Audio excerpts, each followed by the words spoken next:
प्रधानमंत्री मोदी ने अपनी विपक्षी पार्टी कांग्रेस को कई बार क्रिटिसाइज किया है उनकी रेवड़ीज के लिए। मुफ्त की रेवड़ी की राजनीति की वजह से राज्य कर्ज में डूबते चले जा रहे हैं। देश ऐसे नहीं चले। सरकार मुफ्त की रेवड़ी बांटने का, जनता जनार्दन को मुफ्त की रेवड़ी बांटकर उन्हें खरीद लेंगे। उन्होंने कहा कि वोटर्स को फ्रीबीज देना इलेक्शन से पहले बहुत ही बेकार स्ट्रेटर्जी है। पर कुछ दिन पहले प्रधानमंत्री मोदी की ओर से एक बहुत ही इंटरेस्टिंग अनाउंसमेंट आई। रक्षाबंधन पर प्रधानमंत्री नरेंद्र मोदी का बड़ा तोहफा, घरेलू गैस सिलेंडर 200 रुपए सस्ता किया। आज के फैसले से करीब 33 करोड़ लोगों को फायदा। क्या बात है सर, क्या बात है सर, क्या बात, ये बात है। इसको लेकर ऑपोजिशन ने कहा कि प्रधानमंत्री मोदी ने यह निर्णय इसलिए लिया क्योंकि वो ऑपोजिशन से डर रहे हैं। कर्नाटका के लोगों ने इनको रिजेक्ट किया महंगाई के कारण, बेरोजगारी के कारण, इसलिए केंद्र सरकार डरी हुई है। पर प्रधानमंत्री को ये रक्षाबंधन का गिफ्ट क्यों देना पड़ा? क्योंकि बीजेपी का तीसरा टर्म तो ऑलमोस्ट ग्रांटेड है ना। मोदी जी आएंगे 2024 में, मोदी पक्के। प्रधानमंत्री मोदी को ये राखी का गिफ्ट इसलिए देना पड़ा क्योंकि उनको याद है कि 2004 के इलेक्शन में क्या हुआ था। हर किसी ने एनडीए की वापसी की भविष्यवाणी की थी, लेकिन वोटर ने इसे गलत साबित कर दिया। वो इलेक्शंस जो शायद कोई बीजेपी लीडर कभी भूल ही नहीं पाएगा, और इसीलिए प्रधानमंत्री मोदी वही चीज कर रहे हैं जिसके लिए उन्होंने कांग्रेस को कई बार क्रिटिसाइज किया है। प्रधानमंत्री मोदी और बीजेपी की क्या स्ट्रेटजी है, इसी को मैं एक्सप्लेन करने वाला हूँ आज की इस वीडियो में। साल था 2004, सब लोग जनरल इलेक्शंस के लिए तैयार हो रहे थे। एक तरफ थी प्रधानमंत्री वाजपेयी की बीजेपी लेड एनडीए सरकार, जिनका कैंपेन स्लोगन था इंडिया शाइनिंग। राहें इतनी रोशन कभी ना थी, भारत उदय। इंडिया साइन तो कर ही रहा था। इकोनॉमी की ग्रोथ भी 10.6%, मार्केट ऊंचाई पर थी और पॉलिटिक्स में स्टेबिलिटी भी थी। सभी एग्जिट पोल्स ने प्रेडिक्ट किया था कि सरकार एनडीए की ही बनेगी, लेकिन फिर हुआ क्या?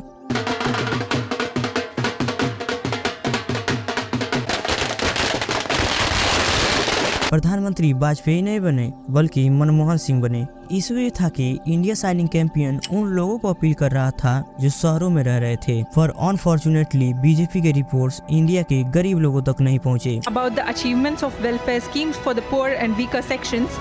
अपने इलेक्शंस में एनडीए सरकार ने नेशनल इश्यूज पर फोकस किया। इस इंडिया साइनिंग कैंपेन से इंडिया के गरीबों की मदद नहीं हुई और कांग्रेस ने इसी पर अपना निशाना साधा। उन्होंने बीजेपी के इंडिया साइनिंग कैंपेन को काउंटर किया अपने स्लोगन से। कांग्रेस ने पूछा इंडिया साइनिंग, लेकिन आम आदमी को क्या मिला? यूपीए ने गरीबी और बेरोजगारी पर फोकस किया। उन्होंने वादा किया कि वो कोई भी स्कीम्स लॉन्च करेंगे उन लोगों की मदद करने के लिए, जैसे national rural employment guarantee act और फार्म लोन वेवर। इन्हीं सारी वादों की वजह से सरकार अटल बिहारी वाजपेयी की नहीं बल्कि यूपीए की बनी। पार्लियामेंट में बीजेपी की सीट्स 181 से 138 तक घट गई और 2004 और 2024 के इलेक्शंस में कई अंतर हैं। अगले साल के इलेक्शंस में मनमोहन सिंह और वाजपेयी जी नहीं लड़ रहे होंगे, पर कई सिमिलरिटीज है जिस वजह से बीजेपी का कैंपेन नाकामयाब हो सकता है।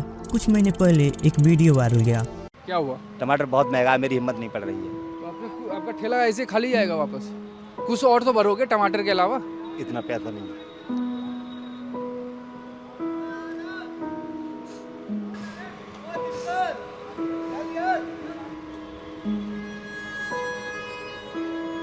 हमारी गुजर नहीं हो रही।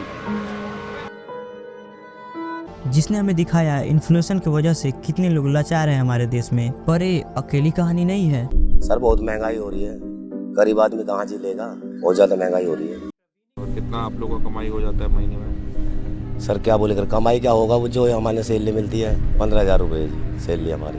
महीने में वे 15,000 रुपए कमाते हैं, जिससे उनको 9 लोगों के परिवार को सपोर्ट करना पड़ता है। वे कहते हैं कि रूम रेंट के 9,000 रुपए देने के बाद उनके हाथ में ज्यादा पैसे नहीं बचते। कोई गुजारा हो ही ना पा रहा जी, कुछ बच ही ना पाता। उनका क्या बोले कर, रेंट वाले को भी देने हैं जी, उनका अपने खाने पूर्ति हुए अपने करनी है, उसमें नहीं बचता। महंगाई की वजह से उन्होंने हमें बताया कि जीना उनके लिए मुश्किल हो गया है, और ऐसी कहानी आपको कई लोगों की मिल जाएगी। खाना खुराक है, बच्चे लोगों को तो स्कूल वगैरह में भेजता ही नहीं, उतनी कमाई से हो पा नहीं रहता है। अब इतना महंगाई हो जाएगा सर, तो हम लोग कैसे चलेंगे? अब कैसे गरीब आदमी जिएगा?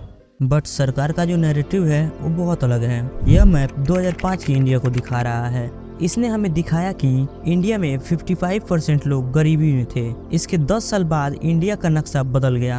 55% से इंडिया में गरीबी 25% से भी कम हो गई और 4 साल बाद 2019 में ये नंबर 15% से भी कम हो गया। इसका मतलब था कि 5 साल में करीब 13.5 करोड़ लोग गरीबी रेखा से बाहर निकल पाए हैं। ये हमारे देश के लिए बहुत ही बड़ी अचीवमेंट है। पर क्या ये रिपोर्ट्स हमारे देश की पूरी रिपोर्ट्स को बता रही है? नवंबर 2019 में एक सरकारी रिपोर्ट निकलती है। इस रिपोर्ट की खबर शायद ही आप तक पहुंची होगी, क्योंकि इस रिपोर्ट ने वो चीज कह दी जिससे सरकार खुश नहीं थी।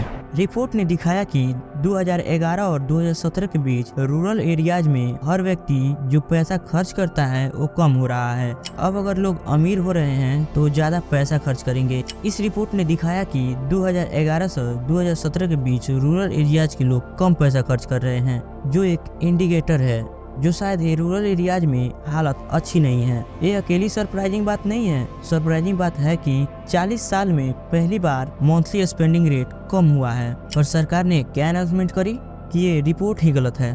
With the government consistently casting suspicion on its own data. उन्होंने कहा कि इस रिपोर्ट में डेटा क्वालिटी इश्यूज थे, जिस वजह से हम ये रिपोर्ट हटा रहे हैं। तो क्या ये रिपोर्ट सही थी या फिर ये दोनों? हो सकता है कि करोड़ों लोगों में कई लोग गरीबी रेखा से बाहर आए हों और उन करोड़ों लोगों में से कईयों की सिचुएशन और बद से बदतर हो गई हो। गरीब आदमी जो जिसको काम किए हैं उनके सपोर्ट वाले हैं, उनको काम किए हैं, और जिसकी सपोर्ट कुछ नहीं है उसको क्या किए हैं? कुछ भी नहीं किए। कितने लोग गरीबी रेखा से बाहर आए या फिर नहीं आए, उसमें कॉन्फ्यूजन हो सकता है, पर एक चीज में कॉन्फ्यूजन नहीं हो सकती है, वो है बेरोजगारी। अब बच्चा लोग का रोजगार के लिए जैसे कुछ सरकार कुछ हेल्प किया है, कुछ हो रहा है? अभी तो नहीं हुआ है। हमारे देश में अनएम्प्लॉयमेंट एक ऐसा टॉपिक है जिसके बारे में हर साल बात हो सकती है। These are India's young people who are supposed to fuel the country's economy, but they are fast becoming frustrated over a lack of jobs. Rajasthan, Jammu और कश्मीर और हरियाणा जैसे राज्यों में अनएम्प्लॉयमेंट की रेट 25% तक है। क्योंकि असली मेन चीज़ है रोजगार है तो सब कुछ है, नहीं कुछ नहीं है भाई साहब दुनिया के अंदर में। बताओ उन बच्चों का भी, हमारे आने वाले बच्चों का भी, जब भी तो भविष्य बनेगा। जो बच्चे अभी से ही परेशान होंगे, जब वे अपने लिए कुछ नहीं करेंगे तो अपने बच्चों के लिए क्या करेंगे? दातरी गांव में ये लोग कह रहे हैं कि उनके लिए रोजगार ही सब कुछ है। अगर हम 20 साल पहले जाए तो 2004 में भी कुछ ऐसे ही हालात थे। एनडीए सरकार के दौर में फूड कॉरपोरेशन ऑफ इंडिया में जो स्टोरेज फैसिलिटीज थी अनाज रखने के लिए, उधर अनाज डिस्ट्रीब्यूट होने के बजाय सड़ गया। पिछले कुछ महीनों में सड़ते अनाज की इतनी खबरें आ चुकी हैं कि अब तो ऐसा लगता है जैसे शायद ही कोई सरकारी गोदाम होगा जहां अनाजों की बर्बादी नहीं हो रही हो। ये तस्वीरें मध्य प्रदेश के हरदा की हैं, जहां करीब 17,000 टन गेहूं इसी तरह खुले में पड़ा सड़ रहा है। यह वही टाइम है जब इंडिया में कई लोग सूखे और खाने की कमी से गुजर रहे थे।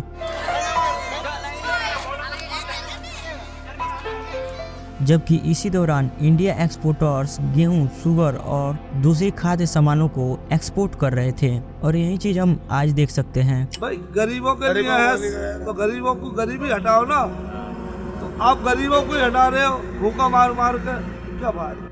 इंडिया जरूर ग्रो कर रहा है। एप्पल जैसी बड़ी कंपनीज अब इंडिया में मैन्युफैक्चर्स भी कर रही हैं, हाईवेज बन रहे हैं और नई ट्रेन्स आ रही हैं। पर क्या इंडिया के गरीब लोगों की जिंदगी बहुत बदल रही है? इतना पैसा नहीं।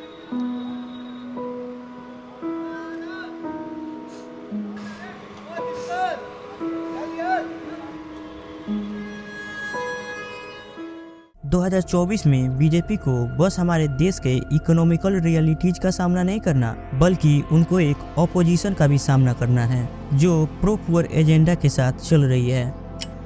बजट का हर एक रुपया, हर एक पैसा नरेंद्र मोदी और ये 90 लोग डिसाइड करते हैं। आदिवासियों के लिए कितना पैसा आएगा? 90 लोग नरेंद्र मोदी। आपकी शिक्षा में कितना पैसा जाएगा? 90 लोग नरेंद्र मोदी। सेना को कितना पैसा मिलेगा? 90 लोग नरेंद्र मोदी। आपको शायद पता नहीं होगा कि मार्केट में एक नए यूट्यूबर आए हैं। नमस्कार, कैसे आप? ये यूट्यूबर करोलबाग के मैकेनिक से मिलते हैं, हरियाणा में किसानों से, मुखर्जी नगर में स्टूडेंट से, दिल्ली के ट्रक ड्राइवर से और उस व्यक्ति से भी जिसका आपने वायरल वीडियो देखा था। आज मेरा सब दुख दूर हो गया, आप मिल गए, मुझे पूरा जहां मिल गया। इस यूट्यूबर को मैंने लाइव भी देखा स्टैनफोर्ड यूनिवर्सिटी में। Thank you very much for giving me the opportunity. अब सोशल मीडिया में उनकी चाहे ये तस्वीर नहीं हो, पर आप कांग्रेस और राहुल गांधी की मैसेजेस को देखोगे तो कई टाइम से प्रो पुअर ही रही है। जैसे राहुल गांधी ने कई बार न्याय स्कीम की बात की है। If Narendra Modi can declare war on the poor people, on the weak people of this country, we will declare war on poverty. We will give nyay to the people of India. Congress का मानना है कि हमारे देश में ऐसे 5 करोड़ परिवार हैं, यानी 25 करोड़ भारतीय। कांग्रेस दावा कर रही है कि वो हर महीने ऐसी परिवारों को 6,000 रुपए देगी, यानी साल के 72,000 रुपए। एक साल में 20% सबसे गरीब परिवारों को 72,000 रुपए साल के उनके बैंक अकाउंट में सीधा डाल दिया जाएगा। एक स्पीच में राहुल गांधी ने कहा कि जिस तरह कांग्रेस ने मनरेगा की स्कीम उन लोगों के लिए डिलीवर की, उसी तरह वो न्याय को भी डिलीवर करेंगे। And I and the Congress party will deliver the न्याय scheme like we delivered MNREGA.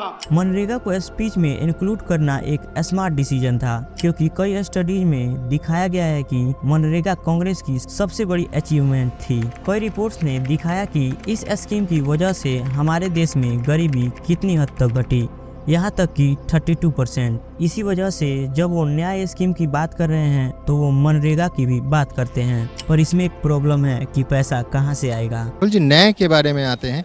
कुछ इकोनॉमिस्ट का कहना है कि ये जो है ये देश के इकोनॉमी पर बहुत बड़ा बोझ डालने वाला।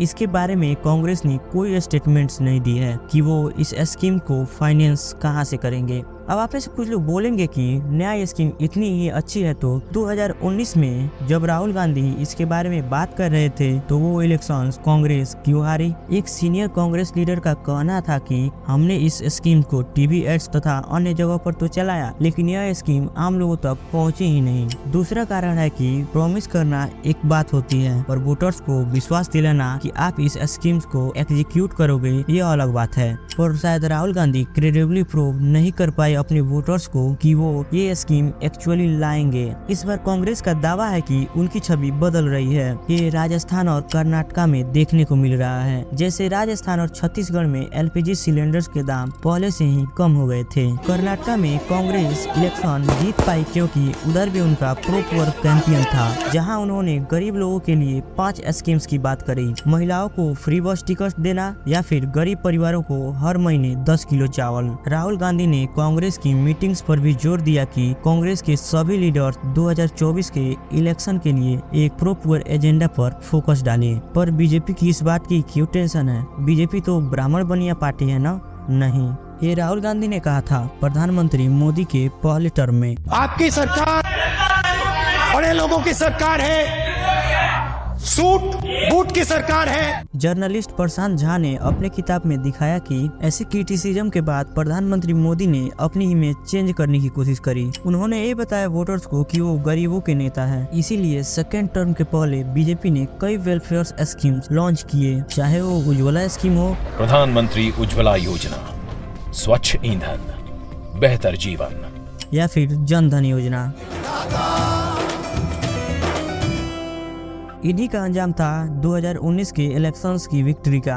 बीजेपी के विक्ट्री के पीछे एक बहुत बड़ा हाथ था कि अब नरेंद्र मोदी गरीबों के लिए कार्य कर रहे थे। और इसलिए नई सरकार देश के गरीबों को समर्पित है, देश के कोटि कोटि युवकों को समर्पित है और मान सम्मान के लिए तरसती हमारी माँ बहनों के लिए समर्पित है।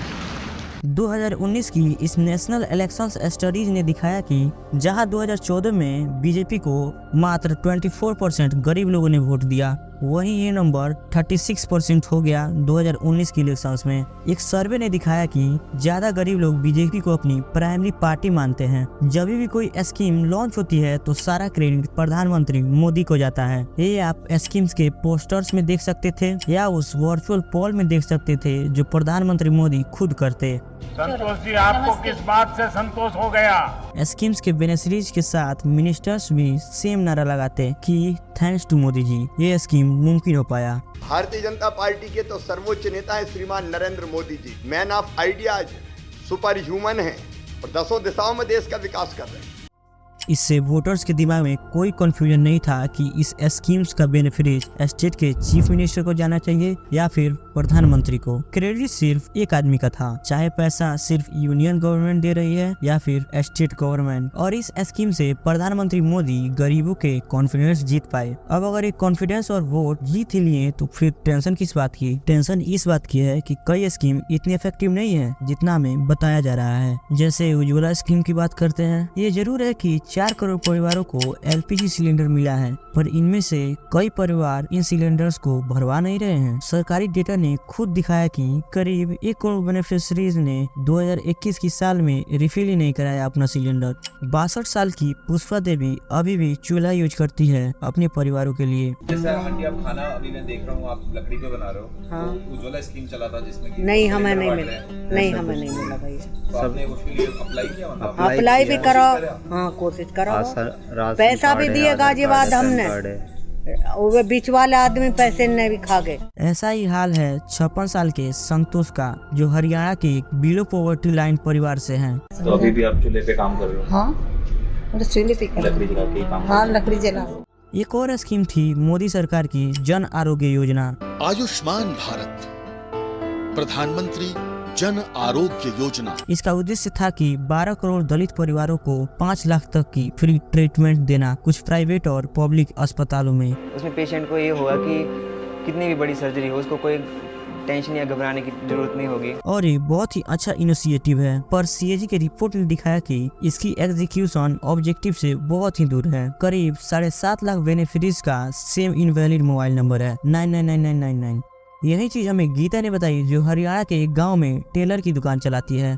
देखो ये जो स्कीम बनाई है इससे कुछ फायदा नहीं है। मेरा भाई बिल्कुल बहुत ज़्यादा बीमार था, मैं उसका आयुष्मान कार्ड लेके गई, 2-4 हॉस्पिटलों में हम खूब घूमे, आयुष्मान कार्ड दिखाया और आधार कार्ड भी लेके गए, लेकिन उसको कहीं भी भर्ती नहीं किया गया।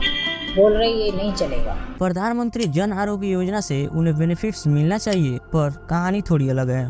तो आयुष्मान कार्ड का मतलब क्या है? जब मरीज बिल्कुल 2 पॉइंट खून रहेगा, उसमें जान नहीं है, जब उसको भर्ती नहीं करा तो आयुष्मान कार्ड का तो कोई मान्य नहीं है। उन्होंने कहा वो तंग आ गई कि कई अस्पतालों ने वो भर्ती नहीं करा और वो बिल्कुल ही बहुत ज्यादा उसकी हालत बिल्कुल नाजुक थी।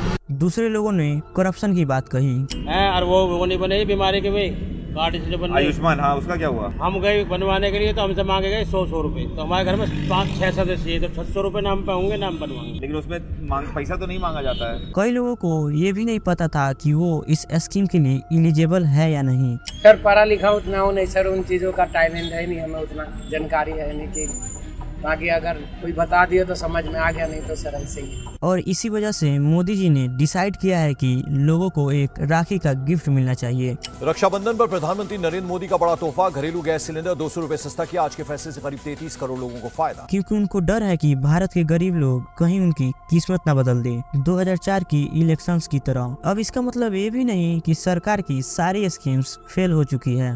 2019 में देश के कुल 3 करोड़ परिवारों के पास पानी का कनेक्शन था और बस 3 साल के अंदर ही ये नंबर 8.5 करोड़ तक हो गया। हरियाणा के विजय सिंह ने हमें इसी के बारे में बताया। नहीं, ये मोदी सरकार बहुत बढ़िया है, बहुत अच्छा काम चल रहा है। घर घर नल, ताजा पानी दौड़ना मिलता है पीने के लिए, घर घर जी नल। उत्तर प्रदेश में भी ऐसे ही हमें सुनने को मिला। वो बनवा रखा है हमने लेबर का, उससे फायदा हुआ था। लॉकडाउन में भी फायदा हुआ था हमें। जैसे कितना पैसा आपको लॉकडाउन में कितना? 5,000 रुपये महीना दिया था। पर इन सब चीजों के बावजूद प्रधानमंत्री मोदी को पता है कि उनको गरीबों का कॉन्फिडेंस जीतने की वापस से जरूरत है। 5 स्टेट्स में इलेक्शन आने वाले हैं, इंक्लूडिंग मध्य प्रदेश और छत्तीसगढ़। पर बीजेपी वही गलती नहीं दोहराना चाहती जो उन्होंने कर्नाटका में दोहराई थी। मध्य प्रदेश के मामा चीफ मिनिस्टर शिवराज सिंह चौहान ने पहले से ही प्रिपरेशन स्टार्ट कर दी है और वो भी LPG को सब्सिडाइज्ड दामों में दे रहे थे प्रधानमंत्री मोदी के अनाउंसमेंट से पहले। शिवराज सिंह चौहान की अध्यक्षता में हुई कैबिनेट की बैठक में सस्ते दर्पण सिलेंडर की प्रस्ताव को मंजूरी दे दी गई। इससे आपको सरप्राइज नहीं होना चाहिए, क्योंकि अगले साल में अभी और गिफ्ट मिलेंगे प्रधानमंत्री मोदी से। पर किसी ने सच ही कहा था कि फ्री में कुछ नहीं मिलता। अब मोदी की सफलता डिपेंड करती है इन कुछ यूट्यूबर्स पर, नमस्कार कैसे आप, और कुछ स्कीम्स पर। प्रधानमंत्री उज्ज्वला योजना, स्वच्छ ईंधन, बेहतर जीवन।